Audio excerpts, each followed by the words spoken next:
Hello and welcome. I am your host of What Are You Reading? What Are You Writing? Author Karen E. Osborne. I have five novels out. The latest is Justice for Emerson.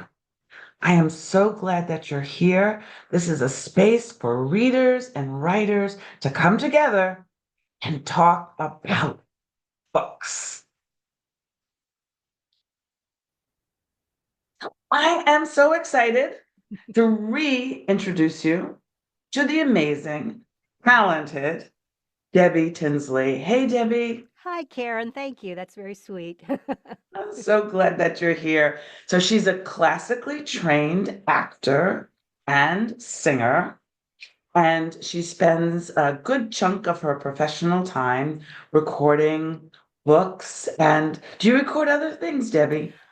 I do a little bit of like magazine articles, and a little bit of like corporate narration, but books are my fun spot.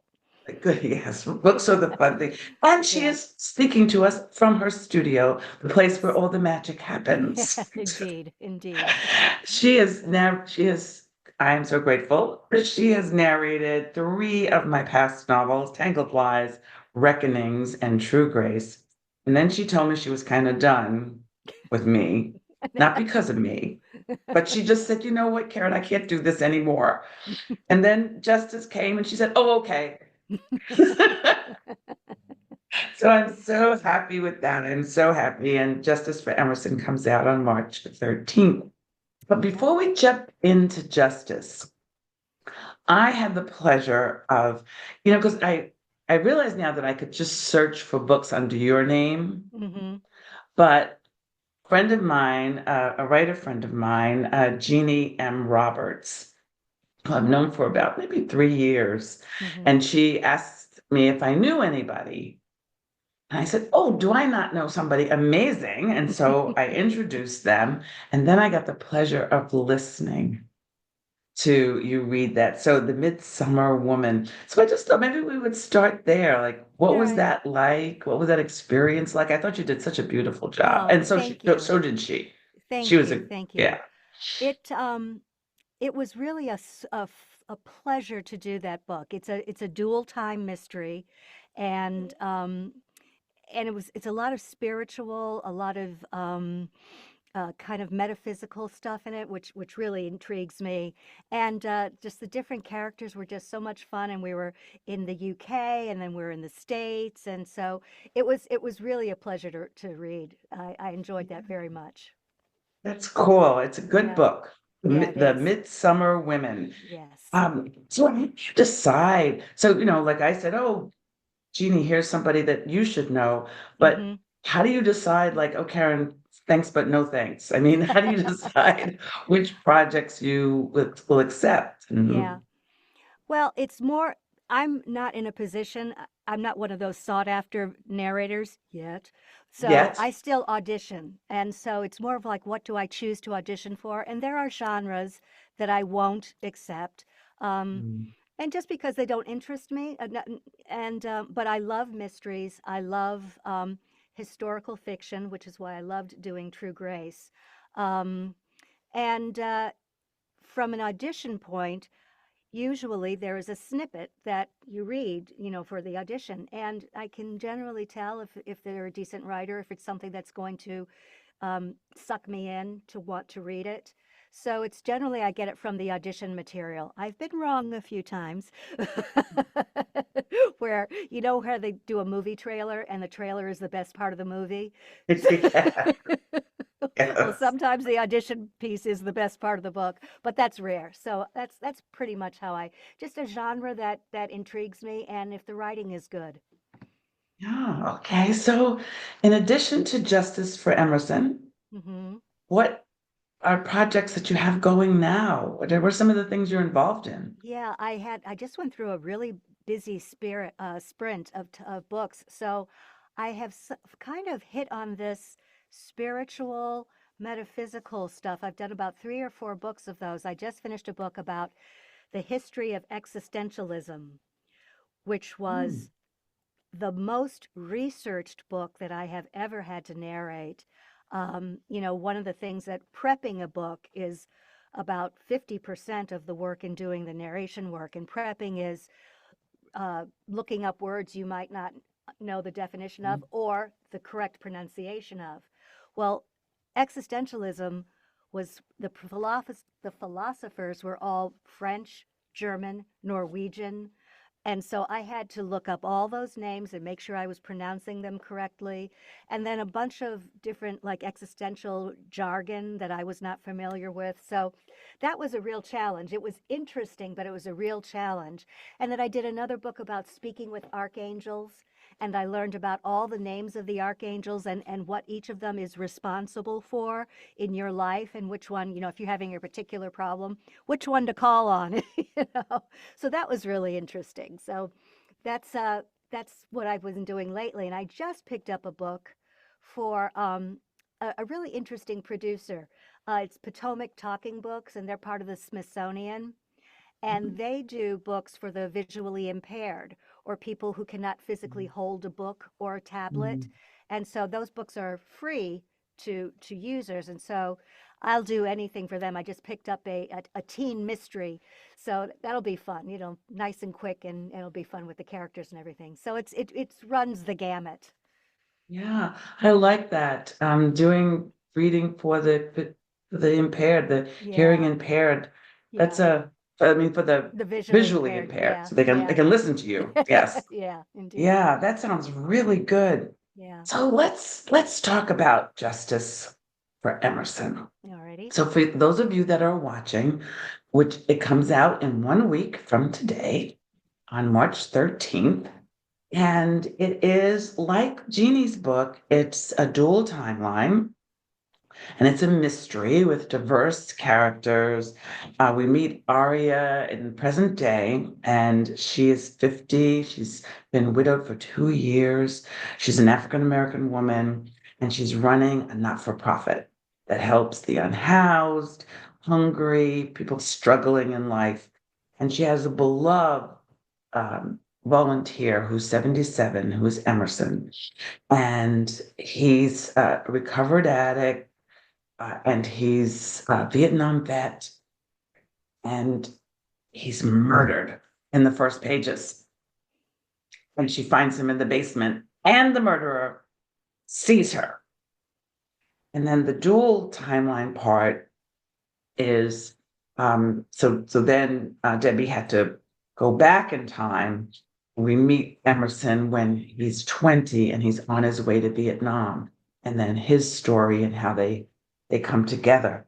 So when you were doing that, so first, my first question is, how comfortable, how easy is that to have to do like somebody's voice when they were young, somebody's voice when they're older? What were some of the challenges with Justice for Emerson? Well, Emerson was the main person that I had to do that for. So what I chose to do for Emerson, and also the fact that he has the addictions through most of his life, so that's going to have a very negative effect on his voice as he gets older. Mm, So I started him a little raspy. So when he's in his 20s, he's a little raspy. And then as he got older, I just made that rasp a little stronger. And so that would show the effect of the drugs and the alcohol on him. And I hope that comes across. yeah, Yeah. yeah. Yeah, that makes sense. Um, Did any of the other voices, uh, running Jax is in love with Arya, but Arya is not sure she's in love with Jax, although we, the readers, have opinions. Yeah, indeed. But were any of, because you're doing multiracial Hmm. voices, everybody was pretty much New York, though, so at least that Yeah. made that a little easier. Yeah. With True Yeah. Grace, I sent her to Africa and I sent her to, to England and Jamaica. So she had Yeah. a lot more challenges than True Grace. I But did. was I there did. anything that was challenging about reading for Emerson? And this is my own personal challenge, and it's probably here more than anything else, is I still am challenged by male voices. because I don't want to do a stereotype. And Mm. then if I have, and my voice only pitches so low, and and when I choose a voice, it has to be something that I can carry without hurting it. You may be able Yes. to do something, for a couple of seconds, but to carry it throughout the book. So that's always a challenge for me. And especially if I've got several men in one scene. So I want to make sure that I'm Mm. distinguishing between all of them. So Mm. that was the challenge, when I had Mo and Emerson together, or the drug dealers together. That was the biggest challenge. So Yeah. That makes sense, though. yeah, That makes perfect sense. yeah. So did you want to read something for us today? Sure. I thought since I'm in the booth, I will read a Yes. little bit. I have to put on my glasses. And you might hear my booth buddies. I have two booth buddies that always record with me. It's my two puppies, and they're Oh. usually they're usually very quiet, but they're fussing a little bit now. So anyway, so this is from the first chapter, and this is when Emerson is missing, and so Aria decides that she's going to look for him. Okay, so last year, Emerson relapsed after years of sobriety and became belligerent with staff and fellow volunteers. Nothing physical, but angry outbursts and accusations. The behavior was out of character. I got him back into detox, AA, and an anger management class. Everyone knew Emerson, a fixture at the way station, where, in addition to hot showers and daily breakfasts, we fed guests lunch 7 days a week, gave takeaway meals for their dinners, and offered a variety of services helping people get back on their feet. Emerson used it all. Clean-shaven with still smooth mahogany skin and a full head of white hair, he ate his meals, showered, shaved, attended AA meetings, and volunteered daily. Once we finish the new building and offer free, accessible apartments, Emerson will sign up for that as well. I reached the basement. Storage bins, a comfy sitting area, vending machines, and shelves of used books volunteers and staff could borrow filled the space. Emerson often went there after his morning shift. The door stood open. I clicked the light switch, but nothing happened. With my index finger, I flicked again. Mental note: remind maintenance to fix. This wasn't the first time we experienced electrical problems. Because of previous issues, a flashlight, large and square, rested on a shelf at the top of the basement stairs. I grabbed it, pressed the on button, and with the beam guiding me, started down. The stairs creaked and the air smelled hot, as if an electric heater was on. I slowed. A sound, like a cough, followed by a groan, stopped me. My right foot hovered over the step below. Hello? Is someone there? I listened. Emerson, is that you? I heard another groan, this one louder, then a muffled pop, pop, pop, followed by a heavy thud.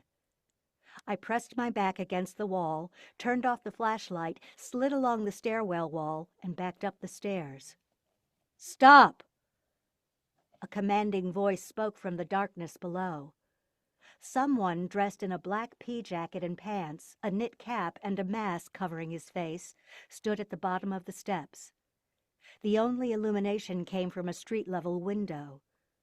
With care, I stretched behind me and tried the light switch again. This time it worked, bathing the intruder in a fluorescent glow.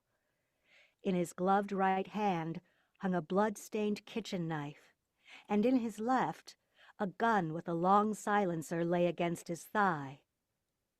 The figure raised the weapon and pointed it at my head.